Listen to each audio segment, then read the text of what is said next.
So imagine for a second you're Kyle Dubas right now. What are you asking Bill Zito for in exchange for Sidney Crosby, Greg? I was just checking in on something. We're all thinking it. We're all thinking it. We're all thinking it because he had great line chemistry with Brad Marchand and the Canadian national team, and obviously it would be a very Panthers thing to do. But honestly, look, the Sid stuff is going to never go away. But I would bet dollars to donuts it'd be Malkin to the Panthers, don't you? Place your bets. He's on the expiring contract, and Crosby has one more year on term. Of course, what we're talking about, listen, if you watch a show like this, you already know the news. Aleksander Barkov, surgery for his right knee after the injury, the collision with Niko Mikkola, just that awful, stupid. It's always the moments like that where you look at it and you go, it's a totally innocuous looking moment, but oh man, the minute he goes down and sort of hunches over and tries to get up, you go, this is not going anywhere good. And if you're watching us on YouTube right now, you see the trainers coming out to lend a couple of shoulders to get him off the ice. You say to yourself, this is going nowhere good fast. Maybe the season for Aleksander Barkov, all indications right now do not look good. So the question then becomes, coupling that with the Matthew Tkachuk injury and the reality that the Florida Panthers are still thinking in their minds, we're going for the three-peat, the dynasty edition of the Stanley Cup champions here. If you're Bill Zito, what are you doing? And to your point earlier this week or last week, I can't remember which one it was, we're talking about how important Anton Lundell is to this team and how much more important Sam Bennett just became to this team. I'll surrender the floor before we get going officially here, but quick thoughts on the bad news of the day.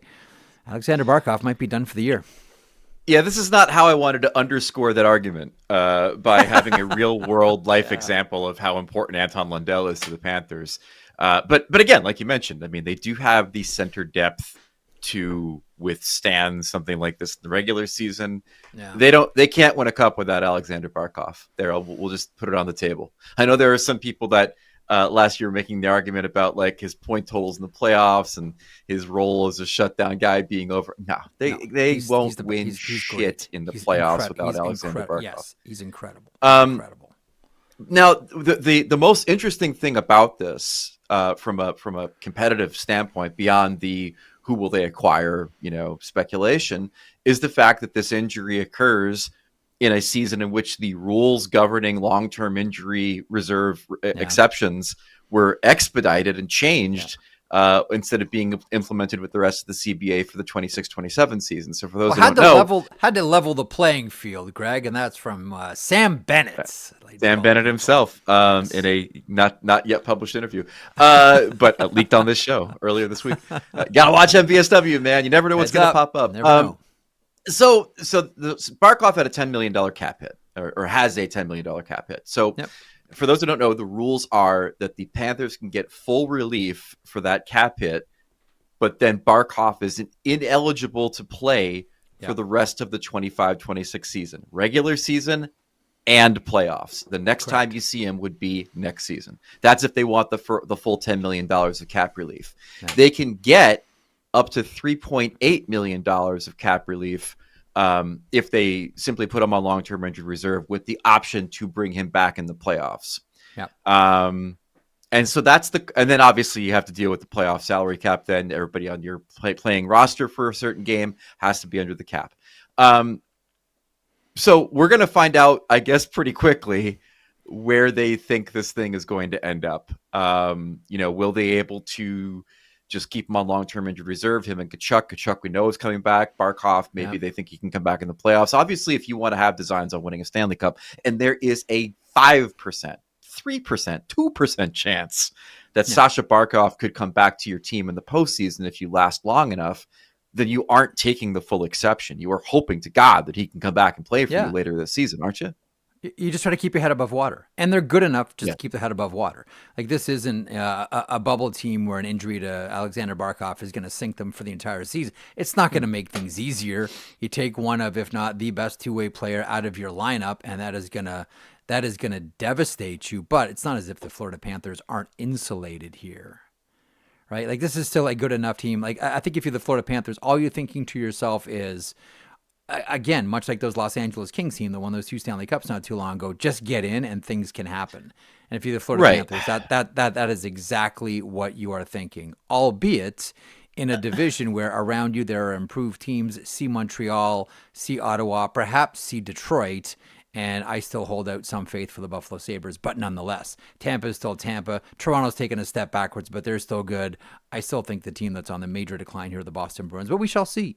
But there's still enough there that the Florida Panthers are going to be fine. Yeah, and I think they're in the right conference for it too. Like, look, if they get off the blocks terribly because they don't have 2 of their most important players, that opens the door for Tampa and Toronto to run away with the division. It opens the door for Ottawa to maybe move up. And you and I disagree on the Senators because you are a Linus Ullmark skeptic. I am a believer in the Senators, that they are in a contention window now.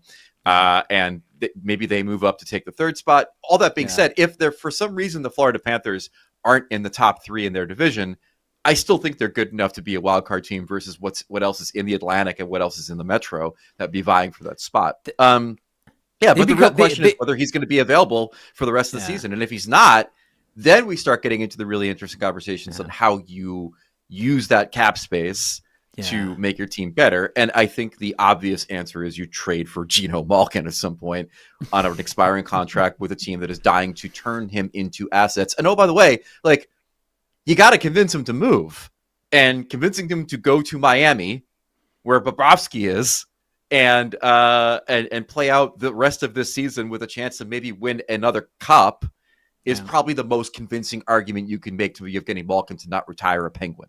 There's one other thing that you've forgotten. What is state tax in Pennsylvania versus Florida? You want to end with putting more money in your jeans, Gino?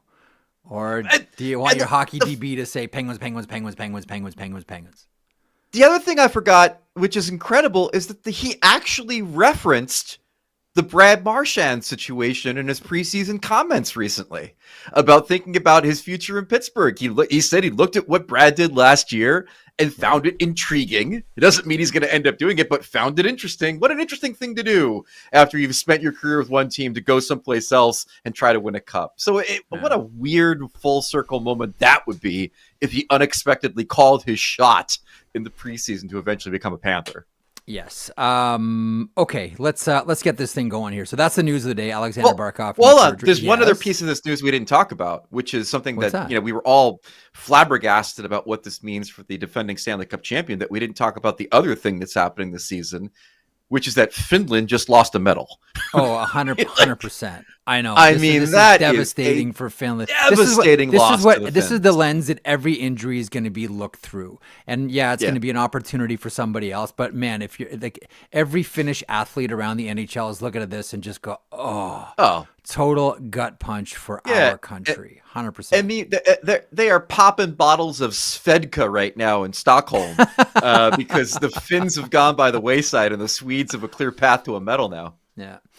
Somewhere in Anaheim, Michael Granlund though was saying like, "Hey, don't forget about me. Like I can hop into that spot. I can grab Barkov's spot. Don't forget about your boy Granny over here." Okay, daily outline promoted and presented and powered as always by FanDuel. Make every moment more with North America's #1 sportsbook, FanDuel, and it is MvsW Friday. And as a couple of people mentioned to me on social media, does that mean we get Game Show Friday, which was a staple from the old program? Michael Russo is going to stop by. And it's not over Marek's dead body. No, I'm turned around on that kind of stuff now. I listen, like everything in life, I got there last, and I figured it out last. So now I've come around to Game Show Friday, which you're probably like, day late, $1 short. That's so 5 minutes ago. No. I would have done one for today. It's just that the Barkov thing happened and I had to write about it and stuff. So I didn't have time to generate the game. And also in theory, we should probably do it properly, which is to have somebody come on and play it. So we'll figure out a game show going forward since we're going to do this twice a week. Yeah, that's a good point. Okay, so Mike Russo is going to stop by from The Athletic. We'll talk about Kirill Kaprizov, that situation. Also some interesting I don't want to call them comments, Greg, because he said, I'm not talking about this. Interesting non-comments from the owner of the Minnesota Wild, Craig Leopold, as well. We'll talk about the Washington Capitals and Connor McMichael doing the roar, which I don't know why I find so hilarious, but I just do. I mean, the Caps were playing Philly and Hershey last night, home of the Bears, of course, and he featured prominently for that team for a long time. We will talk about Kaprizov. Bold predictions is something that you write about, and we'll get there. And in about just under 2 hours, if you're watching us live right now on YouTube, William Nylander is about to launch his own lifestyle YouTube channel. And I'm not sure if we're going to have enough time right now to really do the conversation justice. We will have it. But this one's interesting. Like, he's not the first. I'm not sure if you remember netminder Kazimir Kaskasuo, who still has his YouTube channel as well. I believe he may have been the first. Joey Decord has one as well. Kaskasuo played briefly, one game for the Maple Leafs, one game for the Nashville Predators. Now I believe toiling in the ECHL, but he was the OG on this one. But this is this is a superstar. An NHL superstar who's starting up his own lifestyle YouTube channel. The first show comes up in a couple of hours here on his YouTube channel, which will be fascinating, and it presents an interesting dynamic here between Nylander and the Toronto Maple Leafs, because now, and I'm thinking about sponsorship specifically, now if you are sponsor X and you want access to William Nylander, you don't have to go through the team, you go right through to him. Because he's got his own channel and he can sell. And essentially, if you squint hard enough, you can make the argument, compete in the marketplace for sponsorships with the team that pays him a very healthy contract to ply his trade for the NHL. And that is, of course, the Toronto Maple Leafs. I'm just saying it's an interesting dynamic because, first of all, there's going to be a lot of shirtless Willie, I'm guessing. Like, you're going to see a whole lot of William Nylander. There wasn't the trailer already, yeah. You saw the trailer. So there's going to be a whole lot of shirtless Willie in this one. But like the dynamic of this one, because he's a superstar, is different, with all due respect, Joey Decord, is different from other athletes in the NHL that have done this. Not new to, like, I think NBA players have like their videographers following them onto planes and in the dressing rooms. But again, like this is new to the NHL, Wish. They must be so pissed at him. They must be so pissed at him. Siphoning off ad dollars and also not doing this in-house. I mean, let's be honest. Like, the Leafs have a Maple YouTube Leafs channel. They have a YouTube channel. Not only do the Maple Leafs have their own YouTube channel, they have had their own major media apparatus for the last decade, maybe decade plus, where local media would complain about the way the Maple Leafs kind of churn out their own content. So it's been fascinating to see the growth of player-led media to begin with. Yeah. But in this case, look, it goes beyond just being a lifestyle channel, I think. It goes to a place where if you want to know what Willie Nylander thinks about certain things involving the Toronto Maple Leafs, you maybe don't have to get it from local media. Maybe you don't have to wait a year to get it from the Amazon show. Maybe, in fact, you get it on this channel. Which, by the way, Nylander has always, and if you're watching us on YouTube, you're seeing the promo clip for it. So Shirtless Willie's coming up here in a couple of seconds here. Oh my God. He's got like a 12-pack too. It's very impressive. No kidding. Like every summer he finds like a new ab muscle. It's just gross. There he is. It is his dry fit gitch. Good job. But I think the whole thing is fascinating, and it's not as if he hasn't played ball with the Maple Leafs. Whether, and you mentioned the Amazon shows, he has done all of these things, and now he's branching off and doing his own on YouTube. I want to get to more of this, but if you could pick a player or a situation or a story to focus on YouTube right now, certainly there's the Hugheses, certainly there's Connor McDavid, and there's also Kirill Kaprizov. And that saga, which continues. And now we have non-comment comments by the owner, Craig Leopold, here to break down everything Minnesota, everything Kaprizov, everything Leopold, our good friend from The Athletic, the one and only Michael Russo. How are you today, Mike? I'm doing well. I didn't get the memo to wear black, though, so somebody... This is actually blue. It shows up black. Russo, you're back on with me and Marek. It must feel like 2012. I know, it really does. I remember the first time I actually went on with you guys, because I didn't know you at that time, Greg, and I just knew you was Puck Daddy with the cigar in your mouth, and I was so nervous. I honestly was nervous because I didn't know. I'm like, he's gonna do like I didn't know you, so I'm like, he's gonna lure me into saying something that I'm gonna say that's gonna get me fired, and so. But my buddy Reed, and Marek knows this, is like the biggest Jeff Marek fan ever. So I was super comfortable with Jeff, but I was a little worried about you. Yeah. Have him. Yeah. I totally. And now, lo and behold, like 13 years later, we're cigar buddies on the road. There you go. Exactly. I've gone from having a cigar and intimidating you to being your cigar buddy on the road. It's exciting. It is funny how every major event that you and I cover, we text each other to make sure the other is going to be there, just to make sure that we're going. Right, how many cigars do I have to bring on the road? 10:30 cigars. 10. And the nice thing about we were mentioning this before he came on, but we all look exactly the same as we did in 2012. Oh yeah, of course. None of us have aged one bit. Yeah. Okay, so every day there's a new chapter. You write them. Every day there's a new story. You're all on top of them. As we sit here and have this conversation at 1:18 Eastern on Friday, September 26th, because this thing changes, sands through the hourglass. What is the very latest on Kirill Kaprizov? We saw the non-comment comments by Craig Leopold. Paul Theophanis, the agent, and his client saying, flattering offer, but still not enough for the caramel secret here. What's the latest with Kaprizov? I know dated reference. What's the latest here with the player and the team? Yeah, I mean, unless something has changed today, and as you mentioned, I mean, things could change with one phone call, right? One flight by somebody. One decision by Kaprizov could change everything, but it's been at a standstill. There have really been, other than when Paul Theophanis made an impromptu surprise appearance at the opening day of training camp, and he met with the assistant GM for a couple hours in front of all of us. There really hasn't been any conversation since Kirill turned that deal down during a meeting with Bill Guerin and Paul Theophanis a couple Wednesdays ago. So, we'll see where this goes. I think the Wild are still hoping that Kirill is going to be the one that sort of drives this and sort of instructs Theophanis to get it done. But, what we don't really know, other than Kirill giving the cliched "I like Mini," is does he really want to be here? He was offered the richest contract in NHL history and so far hasn't taken it. So, are they just because Craig Leopold had been so public both last year at this time when he met with the media and a couple of weeks ago at the Grand Casino Arena official opening celebration, the newly named arena, and saying that he felt they were close on a groundbreaking contract? Are they just trying to get more money from the Wild? That's the type of thing that we don't know. They've so far, it doesn't seem like been really given any instruction if he wants a shorter term deal. I don't think structure is at all an issue like a lot of people have surmised. The Wild have made it very clear that they're willing to do essentially whatever he wants from a signing bonus standpoint or a structure standpoint, certainly a no move standpoint. But right now, it's a concern, and they're just hoping that they're not going to negotiate against themselves. So that's the one thing that I seem to, have a sense of, is that they don't seem to be inclined to just keep on giving him more and more and more.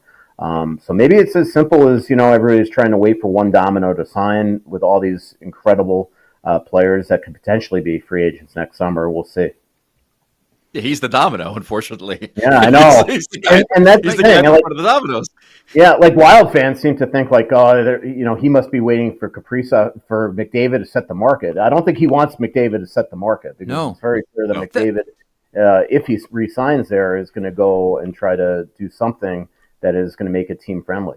Let me jump in on there real quick. I'm glad you got us to this point here. A, not negotiating against themselves, so I don't think we should expect another offer here from the Minnesota Wild. And B, I'm with you. I don't think he wants Connor to set the market. I don't think Eichel wants him to set the market. I don't think any of these free agent and pending UFAs want Connor to set the market, because the needle that Connor is trying to thread here is take care of himself, but also take care of the team and leave money here so Stan Bowman can get them over that Florida Panthers hump. Now, you can make the joke that Niko Mikkola may have taken care of all of that now with the injury of Aleksander Barkov, but still, I don't think that Kaprizov wants McDavid to set the market at all, because he's looking to do what's quote unquote right for him and the team. I think maybe the only way you call the bluff is do you really want to be here? Here's 20%. If at that point you say no, then you have your answer. Yeah, that is actually 100% true. If you keep on upping your offer and he keeps on saying no, then we know, and then you just got to ask him for a list of teams.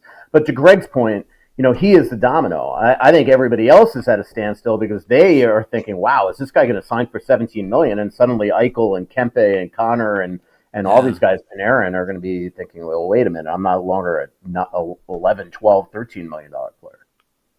One of the things I was curious about, Russo, from your initial report between you and Joe Smith about the contract stuff, I think you wrote that there hadn't been any discussion about a shorter term deal or any maybe appetite for a shorter term deal for the Kaprizov side. And I mean, that, as we're all trying to read the tea leaves on what this guy wants to do, I mean, to me, that's the biggest leaf, is the idea that, if you offer him the richest contract in NHL history, he doesn't take it, and there's been not salient discussion about a shorter term deal, then could it just be that he does not want to be in Minnesota any longer? Yeah, I mean, that's the thing, because it's funny because he's when this contract kicks in, he's 29 years old. He did miss 41 games last year, so I actually think that it'd be a good thing for the Wild to try to sign him to a 3 or 4 year extension as opposed to go 8 years, because we all know that at 34, 35, 36, we just lived it with Parise and Suter. They're not going to be the same players, so it also puts you in this window that you better win early in that type of contract. And so I thought that a 3 or 4 year deal would make sense, but the Wild seem to not want to go there, and it sure seems like Kirill doesn't want to go there. So that I don't know. I mean, I just don't know where this is going. I think the Wild are putting just a leap of faith that this is the agent doing the hard, what Paul does when he works hard for his clients, is trying to basically hardball the Wild here. And that at some point Kirill is not going to want to risk playing in the season and getting hurt and all that type of stuff. But that is and again, I'm not claiming to have all the information. The one thing that I will say, since that leak happened a couple of weeks ago, is the Wild and Kirill side have been essentially silent on this. So we've had to do a lot of digging in different methods to try to get any sort of information.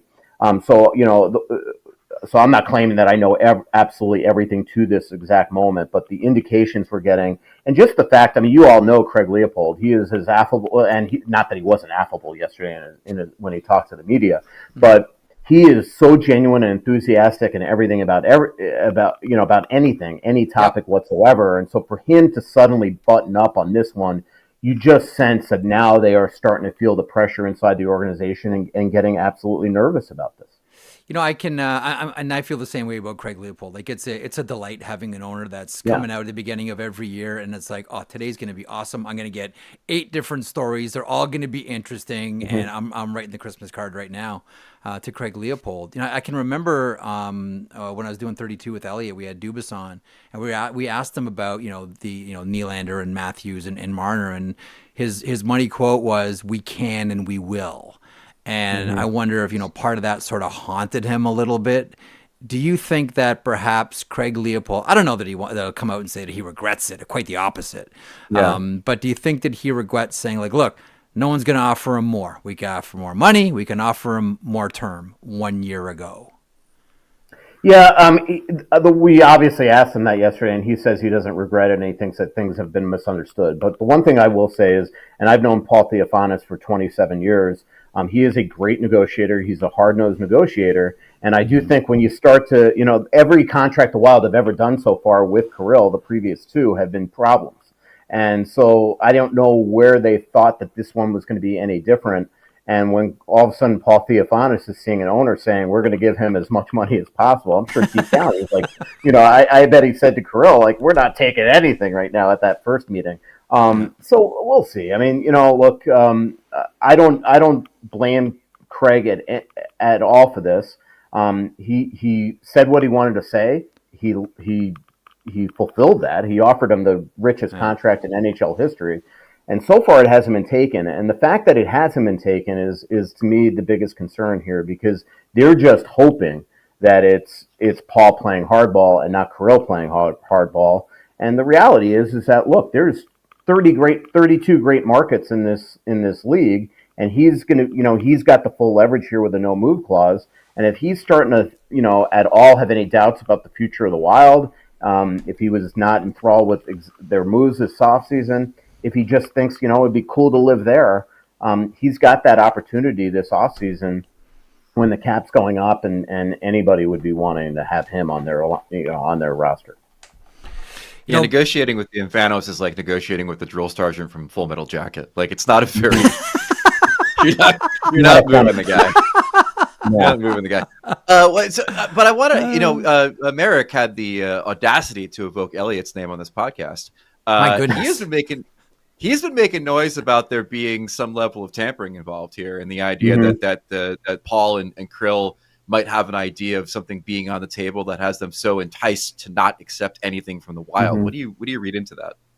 I know that the Wild are definitely worried about it. And if it's going on, they'll try to deal with it. All I can tell you is, it doesn't even need to be tampering. It could just be, assumptions. I mean, all good agents look at other teams and try to figure out, all right, who can offer the most money, who would want to clear space for them.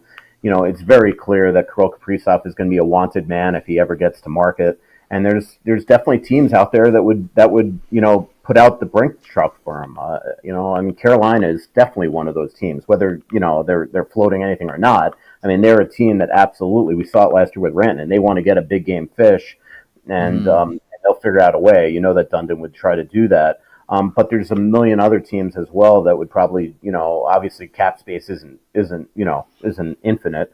But you make some moves if you could try to get Kirill Kaprizov. So I don't want to, start accusing teams of doing that or Paul from doing that or anything like that. But I think that there's just an assumption out there that they probably have some good intel, and that's that is the fear. The longer, that was my fear all summer when it just wasn't getting done July 1, and that a couple days before free agency when Bill Guerin started essentially warning the media publicly, like, don't freak out if this doesn't happen July 1. But the longer you wait, you also give them the opportunity to just gather more intel, and you also give now Kirill the opportunity to look at free agency and they didn't do this, or they could have gotten this, or then Kirill starts to just even look at other opportunities and start to think about maybe wanting to leave here. And so, to me, time is not a good thing here, guys, because, if he's not signed by opening night, if he gets off to a bad start, if the team gets off to a bad start, Zuccarello, his best buddy on the team, is not around right now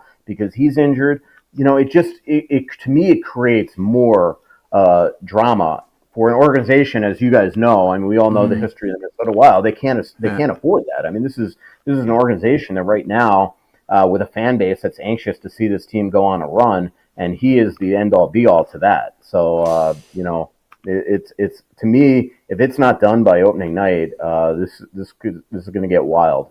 No pun intended. And that kind of leads us into, I'm glad you got us there, Mike, because it kind of leads into another thing that I think a lot of us have been wondering about. Let me frame it this one way. I think we're all big fans of late comedian Mitch Hedberg, and he had a great line about wearing turtlenecks. He said, wearing a turtleneck is like getting choked by a really weak guy. But at a certain point, it's a great line. It's a great line. But I wonder, at what point does this turtleneck around Bill Guerin start to get a little bit tight here? It can't be trade deadline.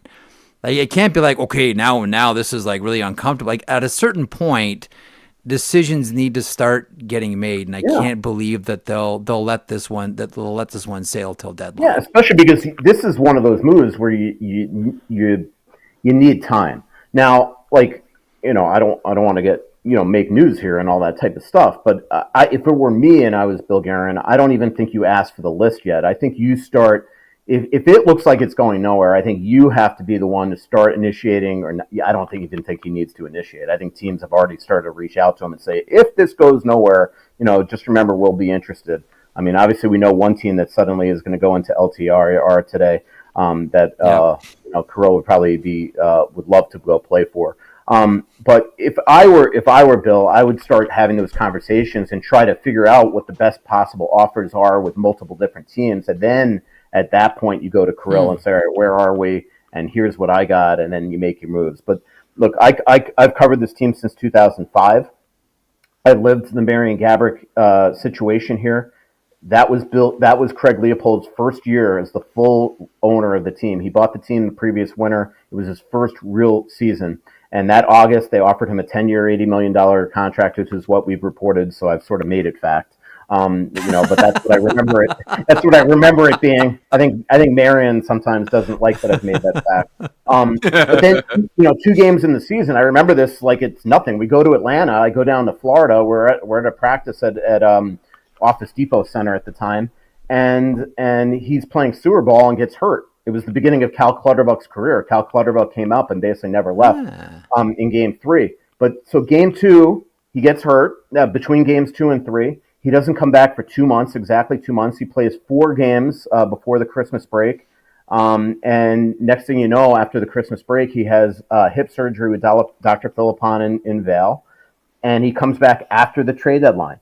So 3 weeks after the trade deadline, so he became untradeable. He lights it up. He had like 10 or 11 goals in his final 11 games. And then all of a sudden, Doug Riseborough gets fired. Jacques steps down. Chuck Fletcher takes over, and now they want the contract back. And, he had just played, 15, 16 games that entire season, and Chuck was not about to give him an $80 million deal. He goes to the Rangers on a $37.5 million deal, and the Wild, get nothing for him. And they signed Marty Havlat on a 5 or 6 year contract. So I guess my point is they don't want to live this again. Regardless of the injury, they just, to lose Kirill Kaprizov for nothing would be absolutely devastating for this franchise. But the problem is, in the last year of his contract, they gave him a full no move. So he does have all the control here if he's not going to sign. Wow. Last one for me, Russo, and thanks for your time. You know Billy Guerin a bit, and you're also a proud American. Where do you think the lean is right now for Team USA with regards to the bottom 6? I think there's a real philosophical debate happening amongst American hockey fans as to whether they should run it back with the Brock Nelsons of the world or if they should go full pedal down with offensive players. Where do you think Team USA is leaning insofar as team construction for Italy? I think, look, they were 1 goal away from winning. And I do think that, I don't think they look at their roster construction as being a big problem. I think they love the way that they played there. But there's no doubt that I think that like a Tage Thompson has absolutely put himself on the radar, maybe a Clayton Keller, some players like that, a Matty Nyes if he has a good start. But I think Tage is sort of a shoo-in. I do think that there are going to be changes. I mean, look, they get 1 extra player, obviously up front. And I do think a couple guys, maybe Kreider, if he gets off to a great start, I think Kreider's going to be on the radar. And obviously we know he was hurt last year. But I think Kreider, Nelson, Trocheck, those are the ones that they're going to be looking at. Brock probably didn't help his cause by not signing with the Wild. Not the one that necessarily has to do with the other. But it probably made the decision a little easier to maybe push him out. Yeah, I mean, I'm just being honest. It'd be a lot harder to not put him on the team if he was here. Look, I'm kind of tongue in cheek there, but I think there's gonna be changes. Like Tage is gonna be on the team. Like there's no doubt in my mind. And obviously, injuries change anything. I mean, Team Finland today has got to be like, are you kidding me? Yeah, I mean, they just lost their guy. They're the biggest reason why people thought that Finland could be a surprise team in the Olympics. So it's going to be fascinating to see how Bill Guerin constructs his team. I'm also going to be interested in the blue line as well, Greg. Adam Fox is one. Obviously, I think all the defensemen are back. You add Quinn there, so there's going to be one more potential addition. And does Fox come out after really looking like maybe the pace was an issue of him with him in the Four Nations? We'll see. I mean, it's a short tournament; anything can happen. But there are a lot of really good blue liners out there that they could really look at. And of course, we have to make room for Patrick Kane as well, somewhere in the exactly. As well. Yeah. So let me close. I would love that. I think every writer that's going to the Olympics would love that. Just 100%. Watch Patrick Kane in the Olympics again. 100%. It'd be a great story, and I talked to him in Vegas, and he didn't treat it like he was just there to shake hands and take pictures. Absolutely. Like I sat down with him in Plymouth at the orientation camp, and he doesn't want to be a ceremonial pick. Like he is. I want to have a good start to the season, and I want to be there for what I am now, not what I used to be. So I love his attitude. I mean, but just having him around would be gold for those of us that are going.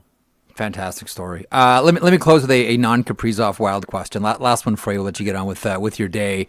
What's a bigger story, Danila Yurov or Jesper Wallstedt for the Minnesota Wild?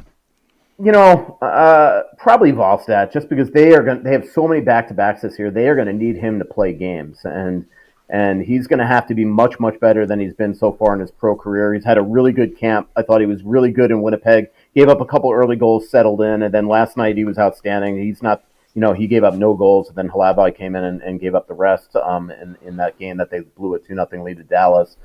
So far he looks great. He's come into camp in great shape. He's putting last year behind him, which was a really tough year. And so I think it's a bigger story just because also, like, it's great that Europe is here. But I'm not positive he's going to make the team out of camp. Like he's steadily progressed so far in camp. But right now, a lot of it might depend on Nico Sturm's injury. We haven't seen him on the ice the last 3 or 4 days. He's got a back issue that he's dealing with. But so far, guys like Hinostroza look like they might, be somebody that you can put on the team and put in that role right away and just give Yarov a little time in Iowa. The one area that he's got to improve is faceoffs. He got roasted the other night in Dallas. Wasn't great last night against Dallas again. So we'll see. But Wallstedt to me is probably the most important because they are gonna 100% need him to win this year. Yeah, I lied. And this one's for both you guys. The 25th anniversary jerseys. Let's play the jersey game. When you see that jersey, the answer to me is either Wes Walz or Darby Hendrickson. When you see that jersey, who do you think of? I agree with you. I think it's Wes Walz. Like Walz is one of the most underrated players that I've ever covered in Minnesota. And unfortunately, I only got to cover him 3 years. He was so intense. He was such a great checking center. One of the and an incredible story because he came into the league, as you know, Jeff. I mean, he came into this league as this offensive dynamo from junior. I think he thought he could still be that. He goes to Europe and he comes back, redoes his game here under Jacques. And it's really cool. Opening night, they're having the entire original coaching staff back. Doug Riseborough back. It's going to be really sweet, but. Probably, like, I didn't cover those teams, and obviously Darby scored the first goal in Wild history here, but to me, Wes Walz, he was such an incredible player here. That's awesome. We'll get Wes' I had to answer. just make sure that this guy was on the team, and he was. Brad Bombardier would be. Oh yeah, name. He's not only still on the team. He's their head of player development. He's been here forever. Yeah, so, that'd be a guy. Andrew Burnett, I'll throw that one in for some spice too. Why not? Too old, too slow, too good. Andrew Burnett. Which just likes all the old devils like Jimmy Dowd and all those guys. That's right. That's right. Brad Bombardier was Wasn't Andre Zuzin was Zuzin a devil at one point? He was definitely a devil at one point. Yeah. So one of my most uncomfortable moments ever as a beat writer, he was not getting along with Jacques, and Jacques was all over him. And he calls me over to his stall one day, one of my early years, and he offers me to write a positive story. He offers me a Rolex. And Zuzin did. And finally, and this happened right in front of Aaron Sickman, their PR guy. He even asked me, like, pick out a color and everything. And I just finally said, I'm like, and I still don't even know if he was kidding. And I just go, Andre, let me just promise you, if Jacques right now is not happy with you, there's no way that some schlub like me is going to write a positive story that's going to miraculously change everything. So that's the going price for changing numbers. You got you got the jersey, the number swap fee, the Rolex. Yeah. I'll be honest though, I like Breitling's more. So if you offered me a Breitling, I might have done it. But every time you check your wrist, you think of Andre Zuzin. Absolutely. Nobody gets so clean, Russo. Nobody gets so clean. Thanks, partner. We'll check back soon. Yep. See you guys. There he is, the great Mike Russo. What a great! Were you ever offered a watch in exchange for a positive story? Ethical reporter. No, in fact, I think usually for me it's like write something good and I won't assault you. Is the way it works in the locker room for me, rather than here's a watch. My God. By the way, reason 8,925 why the chat is the best. The chat right now is being filled with Mitch Hedberg quotes. Bless this chat. All you gotta do is just say the name or say like one ref. Hedberg's been in the zeitgeist here in the States in the last 2 days because the whole Trump going on the escalator and it breaking at the UN. Did you see that? Oh, it's just stairs. It's just stairs. Yeah. It can't be broken. Quoting the just stairs joke, the quintessential Mitch Hedberg joke. By the way, one of the things that I've always, I can't remember who I was talking. It's like a million years ago on an old talk radio show that I did at 640. Someone brought up the point. How is it possible to take an escalator or an elevator down?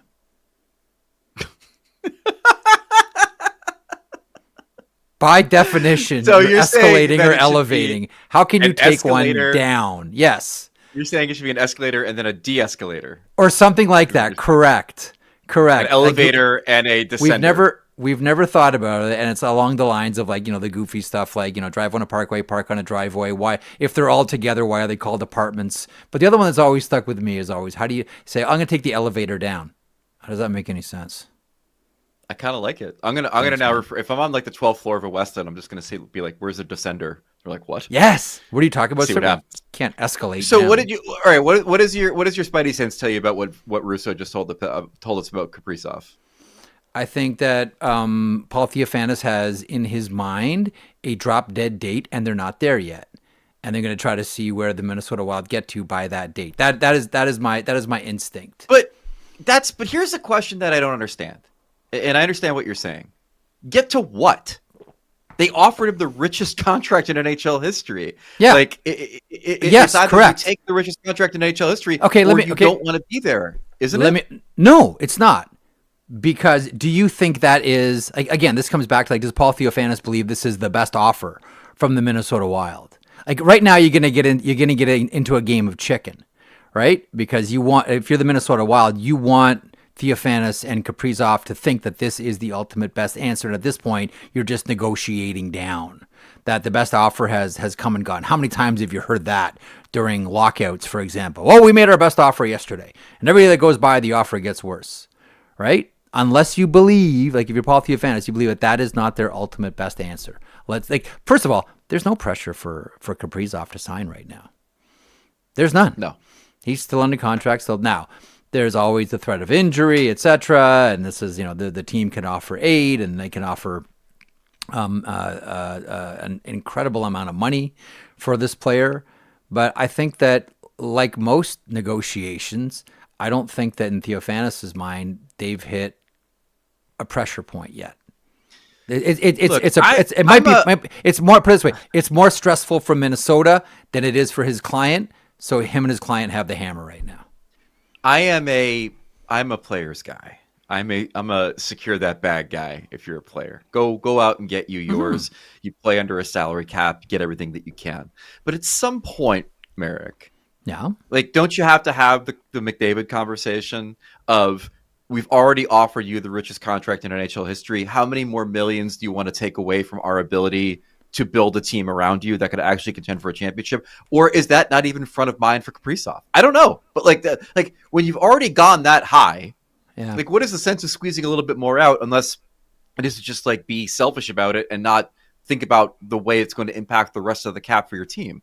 I always go back to Monty Burns with The Simpsons. I have wealth and riches beyond my wildest dreams, but I'd give it all up for just a little bit more. A little bit more, right? Just for just a little bit more. Again, right. I come back, which is why Tom Brady is going to play flag football in Saudi Arabia. Exactly, we all understand that. But that's why I keep coming back. And even listen, like we saw this with the Players Association and why they did their deal. That when they did, there was zero pressure point to their deal. But somehow they just said, like, okay, yeah, we're tapped up. It's most of we're going to get. We'll just sign here and go on our merry way. If you're Paul Theophanous, you're like, there's no pressure point right now for us, for my client. I think there's not. I think he's gone. You do, eh? I don't know, man. Like, there's just something about it. Like, they've made their greatest good faith offer that they've ever made a player in Minnesota. They went above and beyond their, to give him the richest contract in NHL history, to try to keep him. I don't know if it's the years, or I don't know what it would be to have him reject that contract, other than to say, I am looking elsewhere. That's my Spidey sense on this. You know my answer to all of this. He wants Rangers. He wants him to put $10 million in the Kaprizov meme coin, and then we'll talk. That's the way business is done now. I'm paying attention. I'm watching. I'm learning. Just right. Meme coin. And as we, again, above and beyond the contract they gave him means that he's going to be sponsoring a tree planting company somewhere and never having to show up to work. We understand this. Oh, is that how it works? Yes. Former Raptor, maybe perhaps. How much did you love that report that Kawhi Leonard wanted a piece of the Leafs? His representation wanted a piece of Leafs, but like a piece of the Leafs is like, that is like a diamond mine, isn't it? That's insane to ask for a piece of the Leafs. You can always ask, my favorite. I think I've told you the Curtis Joseph negotiation with the Toronto Maple Leafs. Did I ever tell you the story? No. So Bill Waters, who I worked with a million years ago, I probably told you a bunch of times. Cujo's contract was up. Don Meehan would have been the agent, Newport Sports. And this is before the Raptors, won their championships, and that franchise became, wildly successful and profitable. So Don Meehan is talking to Bill Waters, who was the assistant general manager under Cliff Fletcher at that time. He was doing the contracts. And he said, so this is MLSE. This is the Toronto Maple Leafs and the Toronto Raptors. And Bill says, yeah, that's right, Don. He says, well, which organization is more successful? Which sports team makes more money? And Bill says, well, the Toronto Maple Leafs do. The Toronto Maple Leafs make more money than the Toronto Raptors do.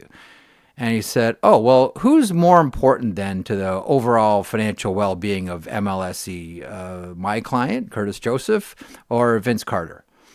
And Billy said, well, the goalie for the Toronto Maple Leafs, obviously, it's Curtis Joseph. And Don Meehan goes, okay, we'll take the Vince Carter contract. Wow. Using a basketball player as a comparable. One of the best things I've ever heard in a contract negotiation. Why not? That's odd. But you know what? Hang on. We're going to go all historical here I'm surprised. We're going to go a little bit historical here on pieces of franchises. What was one of the things that upset Bobby Orr the most about what happened with Alan Eagleson? Is that he didn't know, as part of the Boston Bruins contract offer to him, was a percentage of the Boston Bruins. Wow. Just wasn't told. And that was a deal that Eagleson had worked out with Wirtz to get him to Chicago, and didn't tell him that the Boston Bruins, as part of their contract offer, was offering a piece of the Boston Bruins. So you can imagine, considering what the Boston Bruins were worth then and worth now, how much that would have incensed anybody, and most notably at that point, the best player in the game. That's incredible. That's absolutely incredible. Piece of the team. That's always been an interesting one to me. And of course you can't do that right now under the CBA, but I've always wondered if that's where sports was headed. Now obviously there are CBAs that block it, but I always thought that, going back to 2004, 2005 and that lockout, like this is where one day sports is going to head. We can only pay you this much, but I've always wondered at what point athletes become, even while they're playing, part owners of teams. Not going to happen in the NHL, certainly not right now with the CBA, but I've always wondered about it down the road. Yeah, that's what I got. What do you think? I mean, I think that it's certainly an enticement, and especially with the way that franchise values have climbed. I think there are probably different times in NHL history where it didn't seem like a very like you might owe some money if you owned an NHL team. Do at some you point. want to own you want to own Cleveland? You really? Yeah, that's what I'm saying. So, but I mean, now I think it's a much more lucrative side hustle than it was maybe like. Hey, I'm Dennis Burrock. I'm only making $60,000, but I own the Barons. What? Wonderful. Okay, so a few more things here. I want to do the Nylander thing. So a little bit more on this one, because it does at least begin first of all, good on Nylander for doing this. I don't know that there's a better person that's better suited for the Toronto market than William Nylander. Now, the Toronto market has always been very... How so?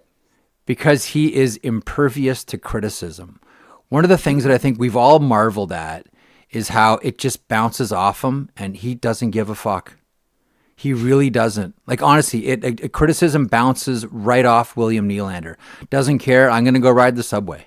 I'm going to go play pickup ball. I'm just going to live my life as if I'm both superstar with the Toronto Maple Leafs and regular citizen. Like there is a real charm there about Nylander. He is not prickly. He's not sensitive. He doesn't overreact. I think that is really unique in the Toronto market. Do you agree or disagree? I think he could be a little prickly, but that's okay. I don't think he's a prick, but I think he could be a little prickly sometimes. No, I think I'm very excited to see how he handles this new venture. Like I said, I think it goes beyond probably the lifestyle thing to become a place where, he can attract viewers to find out how he feels about certain things. Like who is not watching the Willie Nylander YouTube channel? Everybody will. On the day that Mitch Marner comes back to Toronto. like 100%. Like that's so that's, the first one, the one that's coming out in just about an hour, is all about his summer, his off season. So his summer in Sweden is the first one. But you're right. Like follow William Nylander, and he gets that phone call from Marner before they play Vegas. Yeah, exactly. So I think the opportunities are there. So you once told me something interesting about the way the Leafs handle their media because of how they're owned by two media companies. What was that? So when I was at Sportsnet, the way it would work is, if I'll give you the example, if I had Morgan Riley on my show at noon, then he would also not have to appear, but TSN and TSN Radio specifically would be given the opportunity to also interview them. If you give it to one, you have to give it to both. So there would always be like, I would have like Dubas on the GM show, and then at 4:30 on Overdrive, he'd appear with those guys. And that's the way it worked, because if you made one available to one side, you had to make it available to the other. That's the way. Now it also did give certain players and executives a real sort of escape hatch. Like, oh, I only have time to do one. I can't fit in two today, so I'm gonna take a pass. But that's the way. That's the way they are. Like, you were not getting an exclusive. Put it that, you were not getting an exclusive. This whole player empowerment media content creation thing gives me a chance to say something I haven't mentioned on the show before, which is that I was talking to a general manager recently who told me that Gary Bettman addresses the general managers before the season, as he does every season.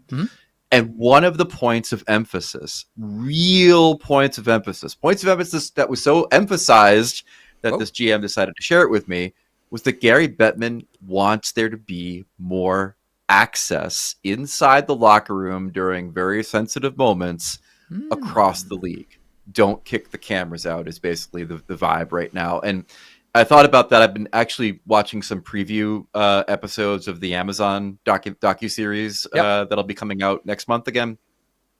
There are some times when, during the most sensitive moments, there is literally a "not now, get out of here" by certain players to the Amazon cameras. You still get to hear the audio of it, but they aren't necessarily filming it. But we have obviously had our issues with the commissioner through the years. You and I, Marek. We've also been easy to praise him when he does some good things. Yeah. And I gotta say that, like, for a guy whose mission it is to grow the game as large as possible, have him be the champion of the idea that you need to create more access points for media, give fans more of a glimpse to the real emotions. I mean, they talked about in that meeting the McDavid scene from the Amazon series, where that became a definitive moment in his career, the actual raw human emotion of having his spirit crushed in the playoffs by the Panthers like that. And how we need to see more of that. So I'll give kudos to the commissioner. I'll give kudos to the NHL, for fighting the good fight and trying to not only create more access for media and for rights holders, but in general, try to bring us into places in the NHL that we don't normally get to see. Yes, but it's one thing. First of all, I agree with you, and that's commendable. And I'm glad that he's the one banging the drum for that, because when he does, things happen. Just bluntly, things happen, and that's how things get done. But let's not stop there. Cameras at GM's meetings. Cameras at Board of Governors meetings. Hang on. And the big one, which we will never see, but I know you're dying for it.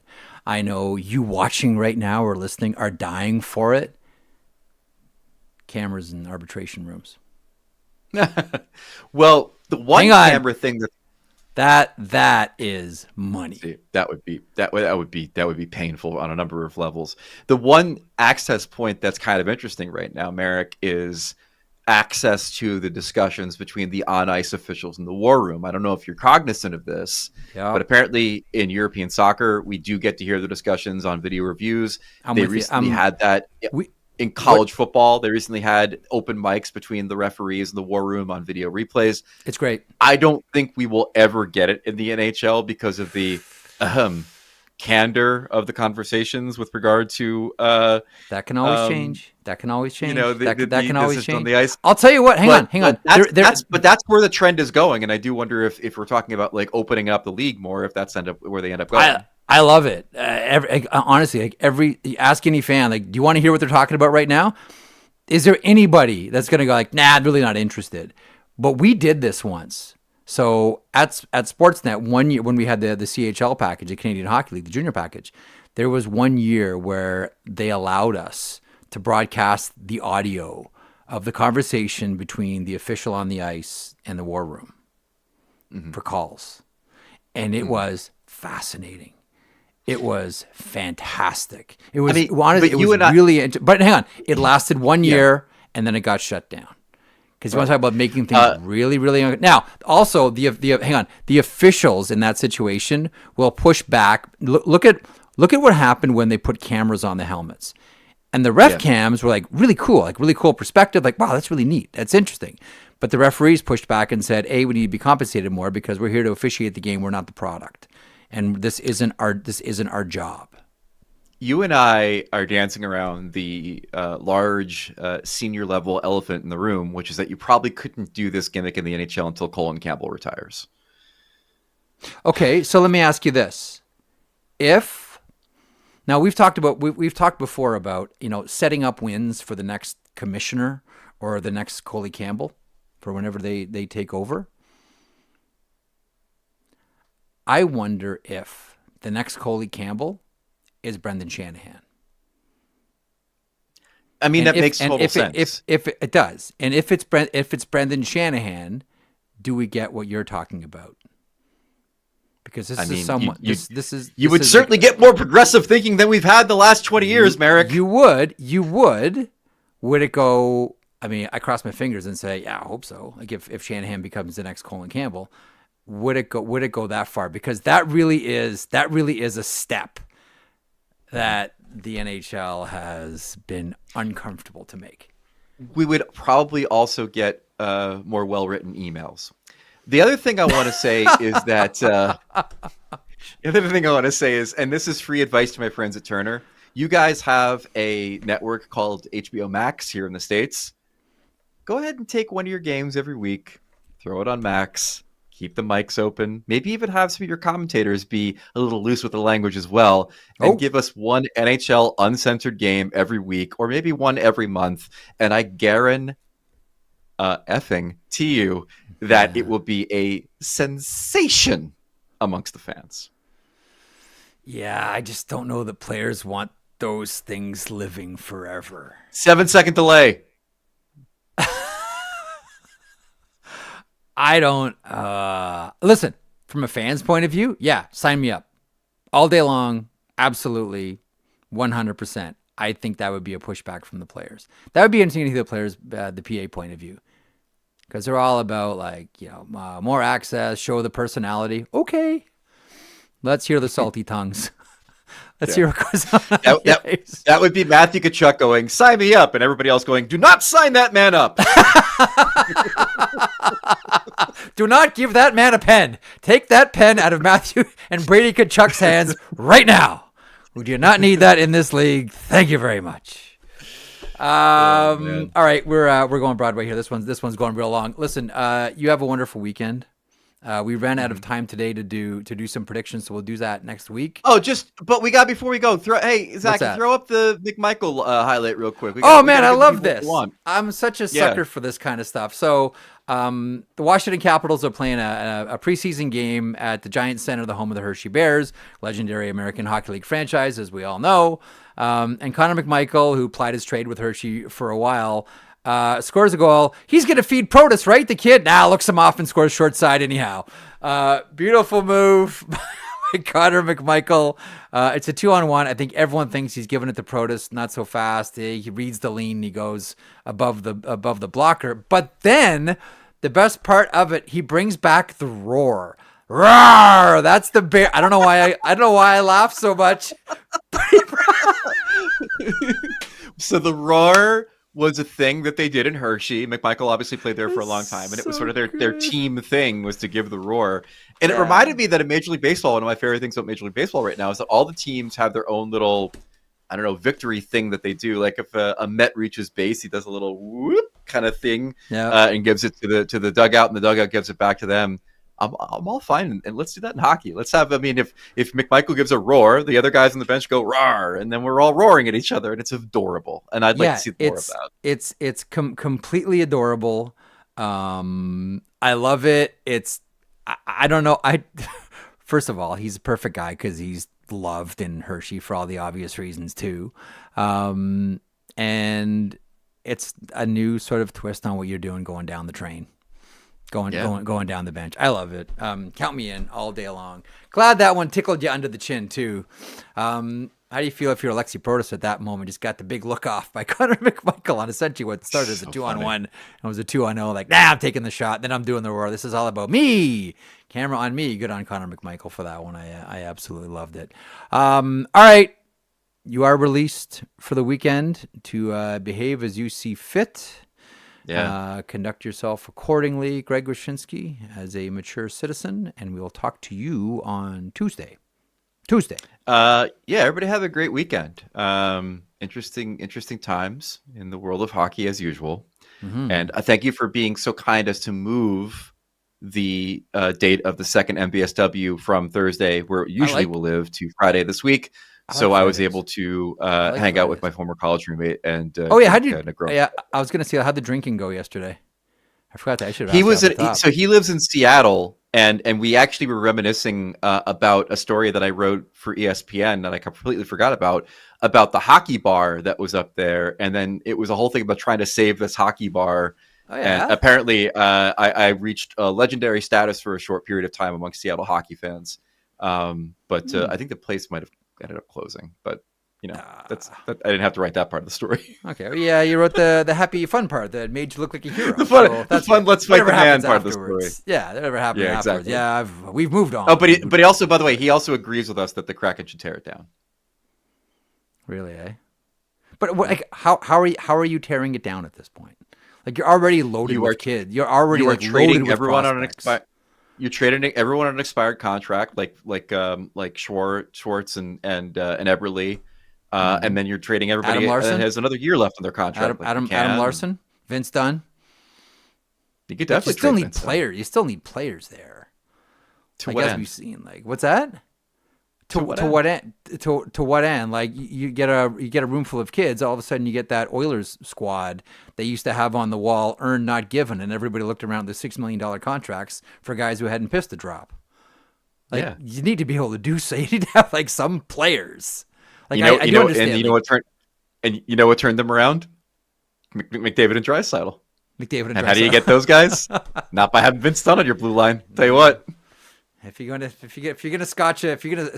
really want to give yourselves the best chance to Gavin McKenna this thing up, then absolutely, you decimate your blue line. Okay. By the way, who had the most hipster beer?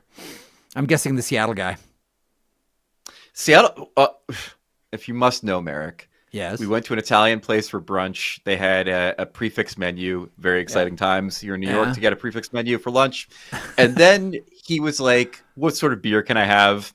And they suggested something Italian, and he drank it, and he's like, "This is incredible." I said, "I'll have one too." He ordered another. I ordered another. Neither one of us paying attention to what sort of beer we were drinking. The beer tab for like 4 of these was more than the food tab between the two of us. So I don't know more than, what we were drinking, what sort of liquid gold we were drinking. Yeah. I mean, it was worth the price, but it wasn't. Always be careful what those Italians are giving you sneaky. For beer, because if it's not like Peroni, it could be something you got to pay a lot for. I was gonna say, like, you're not drinking a couple of Peronis here. Okay, this is good. No, it was not good. Good information. Thanks, pal. We'll talk on Tuesday. Take care. There he is, the one and only Greg Wyshynski. Always trying to be mindful of your time, so let's hustle and wrap up the program today. The sheet is powered by our friends at FanDuel, folks. That is the home of the same game parlay. Make every moment more on FanDuel. FanDuel, proud to connect fans to the major sports moments that matter to them. And we now go to the man we've ignored now for over 60 minutes, the one and only Zach Phillips. Can I call you the real Zach Phillips now that you've been scorned by the former first-round draft pick and Sea Dog Zach Phillips? the lesser known. Are you Zach feeling Phillips. more legit because you stole his hotel room in St. John? Yeah, that does help. That does help that they gave it to me over him. Yeah. That does help for sure. That helps. Yeah, the we'll just call you the Hilton Zach Phillips. The Hilton Zach Phillips. Okay, sure, that works. Zach Hilton Phillips. All right, what do we got? So I was looking. This is specific to. I was watching the Habs game last night, and I started seeing discourse online. Mm-hmm. We're talking back and forth between Sens fans and Habs fans. Leafs fans somehow managed to stay out of it. It's Sens fans taking jabs at Habs fans and going back and forth. And then I look over at FanDuel. Lo and behold, there is a market that helps us bet.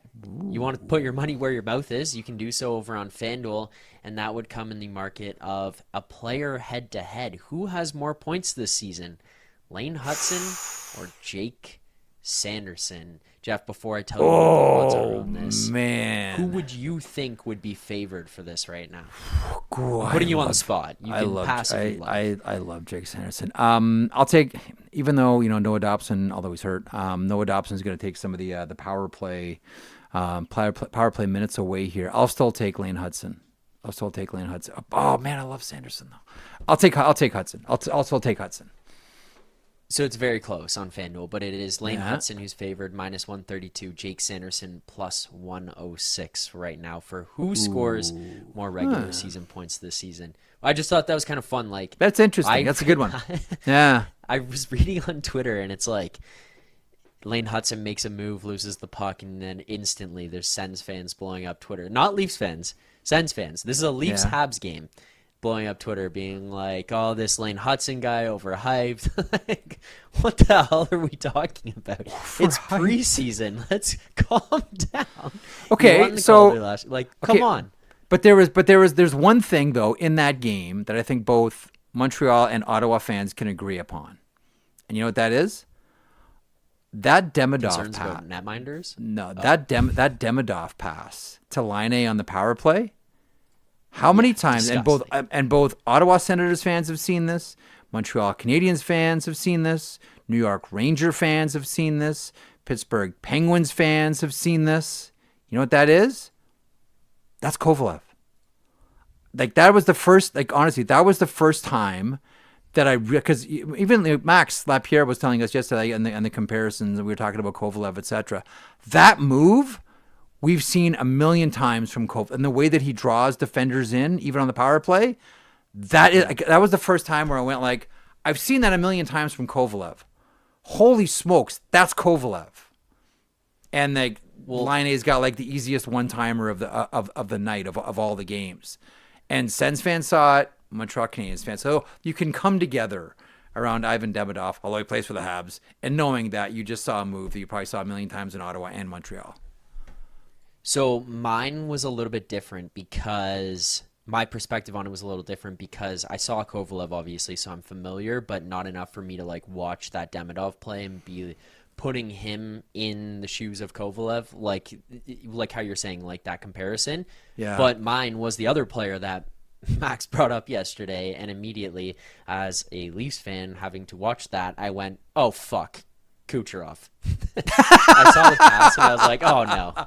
Yeah, but then there's some Kovalev and Kucherov too. Right.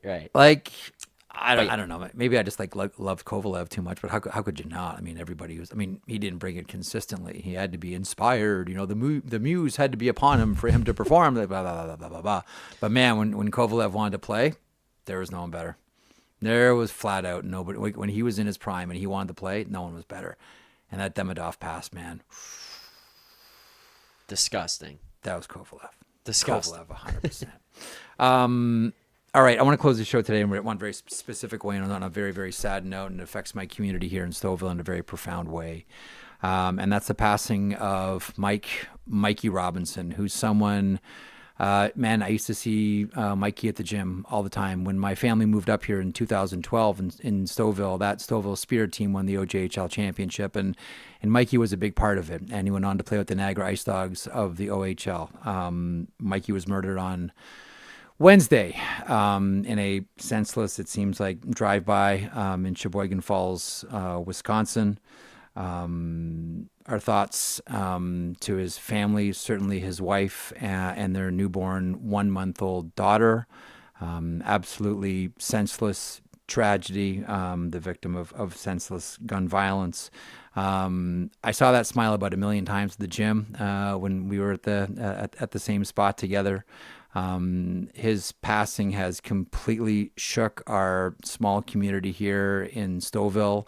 He's someone that everybody had a story about, everyone had an encounter with. Everybody here was incredibly proud to call Mike Robinson one of our own. Wonderful player, wonderful person. Big smile for everybody. Our hearts here absolutely break for his family and his friends. There's the 2012 team that won the OJHL championship here in Stouffville.